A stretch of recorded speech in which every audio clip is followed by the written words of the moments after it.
right, guys, so this is the warm-up video. Before we get into the warm-up, let me give you a great tool. It's called Seconds Pro. It's an online interval timer that you can use for most of these workouts. So the interval timer is either on your phone, or I actually just downloaded it to my computer as well. Totally free, and it's really user-friendly and easy to set up. So you'll have two, it shows up, and you'll want to, if you pick the high intensity interval training, HIIT option within that Seconds Pro interval timer, then you can set up what's called rounds. So you have high intensity, low intensity. So for example, workout 1 is 30 seconds of work and 5-second transition to the next exercise. So you could set the high intensity up for 30 seconds, low intensity up for 5, and then you could set it up for as many rounds or within that, or just set up for some really large number and just know what round you're on and what you're going through. So now you always want to make sure, first and foremost, I have to give the legal caveat. Make sure that you are physically able to start a fitness program. You want to check with your doctors, make sure that you are in the right place to be starting any fitness program. Of course, this is completely scalable, in my opinion, for all fitness levels, and I'm going to show you how to modify as well as how to challenge yourself for those of you that are adding it on as an extra workout. You want to always make sure that you are warming up, and that's what this video is about. So do not skip this part. Always make sure you add in a couple of minutes to get a warm-up going, all right? But it doesn't have to be too extensive. It can be a couple of minutes, and that's what we're gonna go through now. So with that, let's get started. I'm just going to get the timer started real quick. Bear with me. So my timer, like I said, I've got it on my Mac, and I'm going to just get it started so that we can get the warm-up.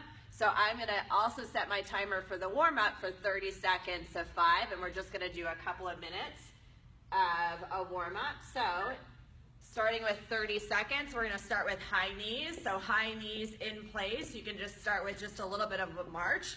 It's no impact to begin with. When you're starting out, whether you are just starting out or you are just starting out for the day, but you're a normal part of a workout, you want to make sure that you give your body time to warm up, get your knees going, get your joints going. We got about 5 more seconds. We're going to do this for 30 seconds. So you keep going. I'm also going to take some time to show you basic form in these warm-ups. So now we'll go into bodyweight squats. So bodyweight squats, you want to sit down on a chair that's a little bit too far away. So your knees are behind your toes, and then come back up. So you're sitting down and up. Squeeze your glutes on the top. Let me show you my feet. So you're sitting back in that chair that's a little bit too far away. Obviously, you don't have to go that far down, but it's a matter of range and flexibility. You'll get there. So nice and warm right here. Next 30 seconds, we're going to go into push-ups to get the body warmed up. So push-ups, you're just going to have your hands about shoulder width apart. There's various angles, variations. I'm going to show you this way so that you can see the proper form. So ideally, you're here and you're going out and then pressing up. If you're not there yet, you could be on your knees. Just make sure you get those hips down nice and flat so you've got your butt in the air. You don't want to do this. That's like a stink bug. You're not getting the full effect of a push-up, so you're going to go here. So you're going to do 30 seconds of those. Then we can go into some alternating lunges. So alternating lunges, let me show you. You're going to lunge forward, 90-degree angles, and come back. Lunge forward. You don't need to touch your knee all the way down. You may not have this full range of motion.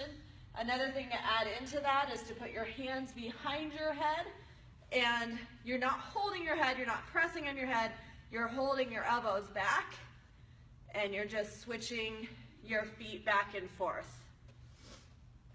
All right? When you pull the elbows back, you're also warming up your shoulders and your back. So then the next 30 seconds, I'm going to have you take it down to the ground. We're going to go into that lunge as well, but now we're a little bit warmed up, so we're going to go into a stretch. Left foot forward, left hand here, and stretch all the way up and out.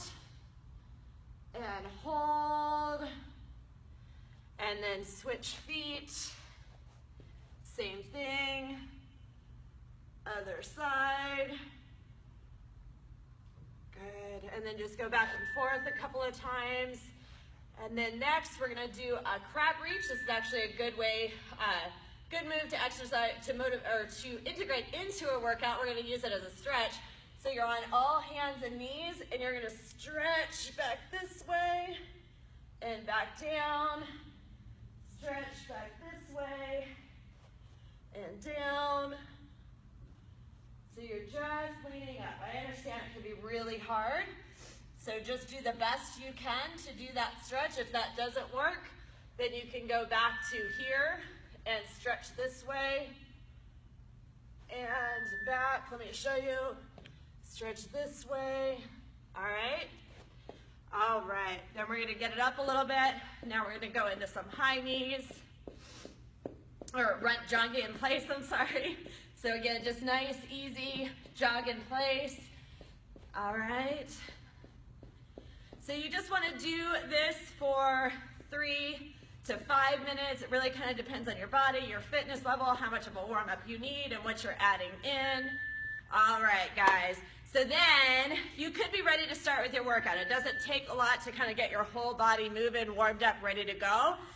The other thing that I want to show you in terms of the warm-up, so on a normal day, that would be your warm-up, but let me also show you how to make sure that you are getting in modifications if you need to.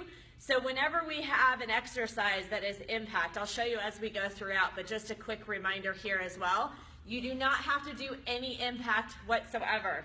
So that means that, for example, if you are doing squat jumps, for example, squat jumps would be down and up if you're challenging yourself. But if you have problems with your knees or your back, then you're just gonna do full body extension. And I'll show you that as we go throughout the workouts. Another example would be, again, push-ups on your knees, totally cool. I'd rather you do push-ups on your knees until you can get fully down and full range of motion than doing them off your knees and just barely moving down. Make sense? Also, anytime that you have trouble with your back and we're laying flat on the floor, just think about keeping your feet on the floor, and that'll help take pressure off your back. So for example, if you're doing, let's say, a alternating V-up and feet are off the floor, we have feet off the floor for some sort of exercise, and let's say, actually a good one would be feet off the floor and skull crushers, right? Well, if this bothers your back, no problem, put one foot down, it takes the pressure off. If that still bothers your back, no problem, just put both feet down. You're still gonna get great core activation through a lot of the other movements that we do. All right, I'm super excited. Make sure that you use this as a warm-up every single day. All right, I'll talk to you soon. Bye.